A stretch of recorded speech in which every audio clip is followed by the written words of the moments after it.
बिस्मिल्लाहिर्रहमानिर्रहीम। तमाम व्यूवर्स को मेरी जानिब से अस्सलामु अलैकुम वरहमतुल्लाहि वबरकातुहू। उम्मीद है आप सब लोग खैरियत से होंगे और मैं आपके लिए दुआ करता हूँ कि परवरदिगार आपके लिए आसानियाँ फराहम फरमाए और आपकी ज़िंदगी में कोई भी तकालीफ ना आए। आमीन सुम्मा आमीन। और आप मेरे लिए दुआ कर दीजिएगा। सबसे पहले आप ये बताइएगा कि आपको कल का प्रोग्राम कैसा लगा। आज का प्रोग्राम भी कुछ इसी तरह का है। मैं देखता हूँ इसमें आपकी ज़हनियत, मेरी नज़र में मोहब्बत बज़ाते ख़ुद कोई चीज़ नहीं होती, लेकिन आम फहम इस्तेमाल ज़रूर होती है कि मोहब्बत जो है हम करते हैं, लेकिन एक वक्त आता है कि वो मोहब्बतें हमने बहुत तल्ख़ यादों की सूरत में छोड़ी हैं। अब हम उसे मोहब्बत का नाम दें या वक्ती उसे गुजारा करने का नाम दें कि उस वक्त वो हमारी ज़रूरत थी मोहब्बत, आज मोहब्बत हमारी ज़रूरत नहीं है, तो ज़रूरतों का नाम ही शायद मेरा ख़्याल से मोहब्बत है। लेकिन एक मोहब्बत ये भी है कि जो मैं आपको बताने जा रहा हूँ। उम्मीद है आपको पसंद आएगी, और पसंद आए तो आप इसे लाइक ज़रूर कीजिएगा और अपने ग्रुप्स में शेयर ज़रूर बढ़ाइएगा और पूरा देखिएगा, तब आपको लुत्फ़ आएगा इसका। यकीनन आप देखेंगे कि नतीजा इसका क्या निकलता है। तो नया सेशन शुरू हुए चंद दिन हुए थे, क्लास ख़त्म हुई तो वो कहने लगी, सर आप कुछ वक्त मुझे दे सकते हैं? क्यों नहीं। उसने पहली बार उस पर नज़र डाली। गोल चमकता चेहरा, जैसे हाथों के कटोरे में लहरें लेती हुई चांदनी, गिलाफी आंखें, नीम नशे के आलम में लिबास में निफासत और सलीका। बताएं, उसने पूछा। सर उधर लान की तरफ चलते हैं, मुझे आपसे बहुत सारी बातें पूछना है। सब्ज मखमली घास पर चलते हुए उसने लंबा सांस लिया और बोली, सर आपने कहा है कि दास्तान को कहता था कि मैं अपने सामे को जहाने दीगर की सैर कराता हूँ। सर क्या आपको भी यकीन है कि जहाने दीगर है? वो लम्हा भर चुप रहा, फिर कहने लगा, हाँ मुझे यकीन है कि इस दुनिया के अंदर एक और दुनिया भी मौजूद है, लेकिन हम इसे इस ज़ाहिरी आंख से नहीं देख सकते। उसने गिलाफी आंखों से इसका भरपूर जायजा लिया और पूछने लगी कि हम इसे बिल्कुल नहीं देख सकते? ज़ाहिरी आंख से नहीं, इसके लिए दीदाई बीना की जरूरत है। और दीदाई बीना इस्तदलाल की हद से बाहर है। इस्तदलाल क्या है? दलाइल के दलील से जो है ना उसको नहीं बयान किया जा सकता। कुछ देर चुप रही, फिर बोली, मुझे कभी कभी इस जहाने दीगर की झलकियां नजर आती है। वो चौंका, गौर से उसके सरापा का जायजा लिया। लिबास, मेकअप, रख रखाव में जदीद अहद की इस लड़की को जहाने दीगर से दिलचस्पी? किसी गहरी सोच में डूबी वो जैसे अथाह गहराइयों से बोली, जी सर, मैं कभी कभी किसी और दुनिया में पहुंच जाती हूं। उसने सवालिया नजरों से उसकी तरफ देखा। एक अजीब दुनिया, वो शहरज़ादा सी आवाज में कहने लगी। चारों तरफ एक पुरसरार सी फजा, दूर से आती आवाजें जो मेरा नाम लेकर पुकारती हैं, और फिर मज़ार, इनके गुंबद, उड़ते हुए सफ़ेद कबूतर, और उसकी आवाज़ इतनी धीमी होती चली गई कि उसे कुछ सुनाई न दिया। और इसने जुमला दोहराया, ये कैफियत कुछ देर रहती है, फिर मैं दुनिया में वापस आ जाती हूँ। कोई मुझे बुलाता है लेकिन सामने नहीं आता। ज्यादा सोचा ना करो, उसने मुझसे फिकाना लहजे में कहा, तुम्हें सुकून की जरूरत है। वो हंस पड़ी, मेरा कोई प्रॉब्लम नहीं है, सुकून ही सुकून है। स्टाफ रूम की तरफ मुड़ने लगी तो बोली, सर आपने मेरी बातों का बुरा तो नहीं मनाया? नहीं भाई, बिल्कुल नहीं। मुझे तो खुशी हुई है कि क्लास में तुम जैसी सोचने वाली लड़की मौजूद है। सर मेरा नाम मीना है, खुदा हाफिज। उसने मुड़कर देखा कि ये मीना लबालब नशे में भरी हुई थी। इसकी गिलाफी आंखें, इन गुलाफी आंखों में सवाल ही सवाल थे। दूसरे दिन पढ़ाते हुए उसकी नजरें ना चाहते हुए भी मीना पे जा ठहरती। वो भी जैसे शहरसदा सी टिकटिकी बांधे उसे ही देखी जाती थी। क्लास खत्म हुई तो उसके पीछे पीछे चली आई। सर आपके पास कुछ वक्त हो तो? हाँ हाँ, ना चाहते हुए भी उसने बड़े प्यार से कहा। अब लान में साथ साथ चलते हुए बोली, सर ये जो आप वक्त के हवाले से बात कर रहे थे कि वक्त एक मुस्तकिल अमल है, लेकिन इसकी एक शक्ल नहीं। इसने इस्तफसार भरी नजरों से उसे देखा। वक्त की एक सूरत तो जामिद है। बिग बैंग से पहले जहां हर शय साकित थी, सुकूत था, खामोश थी और एक ही वजूद रखती थी। चंद लम्हों के लिए खामोश रहा, फिर बोला। वक्त का दूसरा दायरा बिग बैंग के फौरन बाद शुरू हुआ और जारी है। और तीसरा, इसकी गिलाफी आंखों में सवाल भी थे और खुमार भी था। और मौत के बाद, शायद इसके बाद कोई सूरत हो, कोई भी। अगले दिन भी यूं हुआ। क्लास के बाद वो लान में निकल आए। सर ये जो आज आप लफ्जों की बेमानवियत की बात कर रहे थे, मुझे कुछ समझ में नहीं आई। लफ्ज मायने नहीं रखते, हम इन्हें बामायने बनाते हैं। सर बोले, लेकिन सर लफ्जों के साथ कुछ रिश्ते और जज्बे भी तो होते हैं, लेकिन असल आवाजें लफ्जों में नहीं, लफ्जों से बाहर निकलना चाहिए। असल आवाजें कहाँ हैं? इसने बड़ी मासूमियत से कहा। इसकी गिलाफी आंखों में डूबते उभरते उसने कहा, असल आवाजें बाहर हैं। देखो परिंदे क्या कहते हैं, हवा क्या सुनाती है, आबशार के झरने क्या कहते हैं, मंजर क्या कहते हैं, दरियाओं का शोर क्या कहता है, समंदर की लहरें और समंदर का सुकूत क्या कहता है। सर आप तो शायर भी हैं। वो खिलखिलाई। उसने अनसुनी करते हुए कहा, असल इजहार लफ्जों के जरिए नहीं होता, खामोशी की भी अपनी एक जबान है। उसे महसूस हुआ कि वो खामोशी की जबान में उसे बहुत कुछ कहने की कोशिश कर रही है, लेकिन उसने फिर अनसुनी करते हुए कहा, खैर छोड़ो इन बातों को। ये बताओ तुम्हारे जहाने दीगर का क्या हाल है?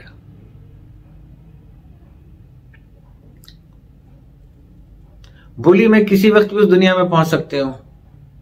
मजारों और कब्रों की ये दुनिया शायद मेरे अंदर है। डर नहीं लगता? पहले लगता था। वो बोली, मैं डरती रहती थी। घंटों मेरे आसाब पर कोई सवार रहता था, लेकिन अब नहीं। अब क्यों नहीं? उसने पूछा। अब मेरे साथ कोई होता है। कौन? कहने लगी, आप। वो चौंका। दोनों ने एक दूसरे की तरफ गहरी नजरों से देखा। इसकी गिलाफी आंखों की झील से निकलते हुए उसने घबराई हुई आवाज में कहा, बहुत देर हो गई है, अब तुम भी जाओ। अगले दिन उसके एक साथी ने कहा कि सर अगर आप बुरा ना माने तो एक बात कहूं। हाँ क्यों नहीं? सर ये आप लान में जो रोजाना मीना के साथ टहलते हैं, ये बहुत सी नजरों में है सर। मैं असल में आपका बहुत एहतराम करती हूं और मुझे मालूम है कि आप इस तरह के आदमी नहीं हैं। तो फिर सर जरा मोहतात रहें। इसके बाद पूरे वजूद में एक ठंडी यकबस्ता लहर सी पांव तक दौड़ गई। वो जवाबन कुछ न बोला, सर झुकाकर सामने रखी फाइल पढ़ने की बेमायने कोशिश करता रहा। 2-3 दिन इसने दानिस्ता तौर पर ऐसा रवैया अपनाया कि वो उसके करीब ना आ सकी।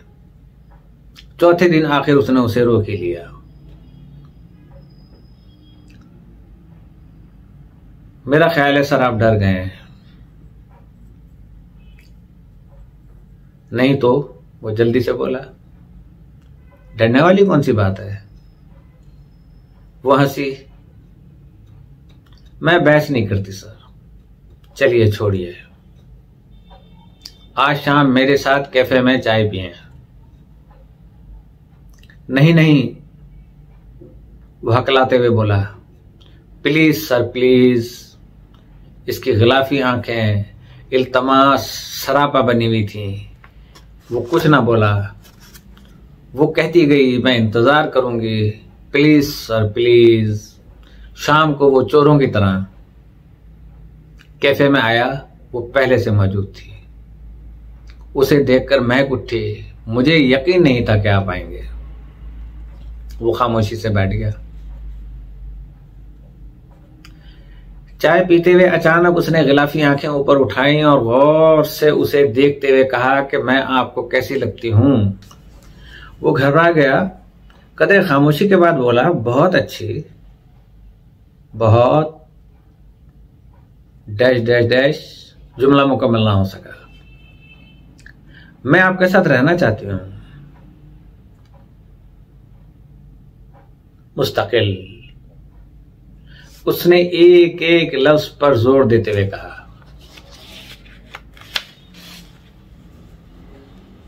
लगा जैसे सब चीजें अपनी जगह से हिल गई हैं। चुप के लम्हे सदियों पर फैल गए थे। बड़ी मुश्किल से उसने अपने आप पर काबू पाते हुए उससे कहा, काश, अफसोस, ये बात तुमने 50 साल पहले कही होती। वो खिलखिलाकर हंसी। तो आपको मेरी बात मेरी नहीं लगी? आपको सिर्फ उम्रों के फर्क पर एतराज है? अब वो संभल गया था। अपने हवास मुश्तमा करते हुए बोला, उम्र एक बहुत बड़ा फैक्टर है। उम्र ऐसी दीमक है जो पैदा होते ही जिस्म में लग जाती है। वो हंसी। ये तो सबके साथ होता है और हम दूसरों से अलहदा तो नहीं है। उसने कहा, हम दूसरों से अलहदा तो नहीं, लेकिन हकीकत तो हकीकत है। वो खामोशी से चाय की प्याली में चम्मच फेरती रही। फिर बोली, ये एतराज तो मुझे होना चाहिए था। इस वक्त तुम जज्बे की गिरफ्त में हो, इसलिए तुम्हें चीजें सही तनाजुर में नजर नहीं आएंगी। सही तनाजुर क्या होता है? वो चमक कर बोली, चहक कर बोली, आप ही ने तो एक दफा कहा था कि कली सच्चाई कोई नहीं होती। अब कली सच्चाई क्या है कि एक मशहूर नक्काद ने कहा था कि अनारकली का ड्रामा अकबर आजम का अलमिया है, लेकिन ये कली सच्चाई नहीं है कि अनारकली कली थोड़ी सी देर के लिए रहती है, फिर मुरझा जाती है। तो जो उसने अनारकली का नाम लिया था, इसमें भी जो है वो जज्बे की गिरफ्त थी। तो कली सच्चाई कोई नहीं होती। इसीलिए तो हम दोनों की सच्चाइयां अलग अलग हैं सर। कोई कुछ ना बोला। देर तक वो खाली प्याली में चमचे हिलाती रही। वो टिकटिकी बांधे उसे देखता रहा। मेरा ख्याल है बुट्ठे हैं, उसने कहा और वेटर से बिल लाने का इशारा किया। 2-3 हफ्ते वो दानिस्ता तौर पर उसे नजरअंदाज करता रहा, लेकिन एक दिन वो रास्ता रोककर खड़ी हो गई। शाम को मैं आपका इंतजार करूंगी। उसने कुछ कहना चाहा, मगर वो बात काट कर बोली, आप ना आए तो मैं वहां बैठी रहूंगी। ना चाहते हुए भी वो चला गया। इसे देखकर खिलखिला उठी। मुझे मालूम था कि आप जरूर आएंगे। वो कुछ ना बोला, खामोशी से जाके बैठ गया। वो बोली, बाज औकात चीजें इस तलाहें लगती हैं लेकिन असल में वो हालतें होती हैं। वो चौंका, लगता है आजकल तुम फलसफा पढ़ रही हो। वो हंसी, जिंदगी खुद एक फलसफा है। फिर आप जैसे उस्ताद ने हैरत में गुम होकर रूह को दरियाफ्त करना सिखाया है। उसने कहा कि हैरत एक कैफियत है सर, जिसकी इंतहा सुकूत नहीं, हरकत है। लेकिन इस हरकत का मुकम्मल इदराक ज़र्फ चाहता है। ज़र्फ ना हो तो मजजूबियत तारी हो जाती है। कुछ देर खामोशी रही, फिर वो बोली, फिर आपने क्या सोचा सर? ता देर चुप रहने के बाद उसने कहा कि इश्क की जिंदगी यकताई नहीं, जुदाई है, ताकि ख्याल हमेशा महवे याद रहे। उससे आखिरी मुलाकात इम्तहानों से 2-3 दिन पहले हुई। बड़ी उदास थी। चाय की प्याली उसकी तरफ बढ़ाते हुए बोली, अब्बू कहते हैं कि इम्तहानों के बाद मेरी शादी कर देंगे, 1-2 रिश्ते भी हैं। दोनों खामोशी से चाय पीते रहे। फिर बोली, मैं आपकी मजबूरियों को समझती हूं, मेरी बस एक ख्वाहिश है। अब ये मेरी इस स्टोरी का लुब्बे लबाब है। मेरी बस एक ख्वाहिश है। उसने इस्तफसारी नजरों से उसकी तरफ देखा। मैं चाहती हूं। खामोश हो गई। वो चुप हो गई, ता देर चुप रही। फिर कहने लगी, मैं चाहती हूं। फिर रुक गई, चुप रही। फिर रुक रुक कर बोली, मैं चाहती हूं शादी से पहले कुछ देर आपके साथ गुजारूं, तन्हाई में। उसका मुंह सुर्ख हो गया। क्या बकवास कर रही हो? तुम्हें मालूम नहीं कि मैं एक उस्ताद हूं? मेरा मर्तबा, मुझे जलील करना चाहती हो? नहीं नहीं, ये बात नहीं। मुझे मालूम है यूनिवर्सिटी में हर शख्स आपका कितना एहतराम करता है। फिर उसने गुस्से से कहा, बस मेरी ख्वाहिश है कि मेरा तसलसल आपके जरिए हो। बस ये मेरी। और वो जवाब दिए बगैर उठा, तेजी से रेस्टोरेंट से बाहर निकल गया।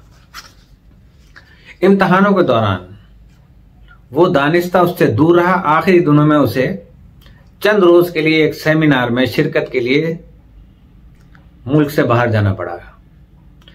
वापस आया तो दरख्त उखड़ चुके थे, उजड़ चुके थे, परिंदे उड़ चुके थे, खाली क्लासरूम नए आने वालों का इंतजार कर रहे थे। उसके साथी ने बताया कि इम्तहान के आखिरी रोज वो उसे मिलने आई थी, और जब उसे मालूम हुआ कि वो मुल्क से बाहर है तो उसकी सूरत रोनी हो गई। आंखों में आंसुओं की लड़ी सी आ गई। पतझड़ खत्म हुआ, दरख्तों पर नए पत्ते उगाए, परिंदों की चहकार शुरू हो गई, फूल खिल गए, लेकिन लगता जैसे इनकी खुशबू कहीं उड़ गई है। हरा भरा मंजर उदास और पतझड़ सा लगता था। नई क्लासें शुरू हो गईं, वही फलसफियाना बातें। क्लास खत्म हुई तो लड़के लड़कियां उसे घेर लेते। शराब का लेक्चर सुन के बहुत मजा आता है। जी चाहता है कि पीरियड खत्म ही ना हो, लेकिन पीरियड तो खत्म होना दे। और हो गया। सब मौजूद थे, बस कोई एक न था। जिंदगी इन्हीं उदास खामोश लम्हों में गुजर रही थी कि एक दिन उसका खत उसे मिला। शायद आप मुझे भूल गए होंगे। आपके नए शागिर्दों ने आपके गिर्द घेरा तान रखा होगा, लेकिन मैं नहीं भूली। बस जिंदा हूं अपने ख्वाबों के साथ। वही मजार और खंडरों के दरो दीवार, लेकिन अब मुझे इनसे डर नहीं लगता, क्योंकि मैं वहां अकेली हूं, बिल्कुल अकेली। कोई नजर ना आने वाला मेरे आसपास होता है। और हाँ, मैंने चाहा था कि मेरा तसलसल आपके तवस्सुत से हो, लेकिन आपके वकार ने इसकी इजाजत नहीं दी। शादी से चंद दिन पहले मैंने किसी को बताए बगैर चुपके से अपना यूट्रस निकलवा दिया था। वो देर तक खत को देखता रहा, लगता एक एक लफ्ज उसके अंदर उतर गया है। लंबी ठंडी आह भरकर उसने खत के पुर्जे पुर्जे करके टोकरी में फेंक दिए। सामने बैठे अपने 2-3 साथियों से खत का मफहूम तो छुपा गया, लेकिन आंखों में उमड़ते आंसुओं को न छुपा सका। तो माय डियर व्यूअर्स, कैसा लगा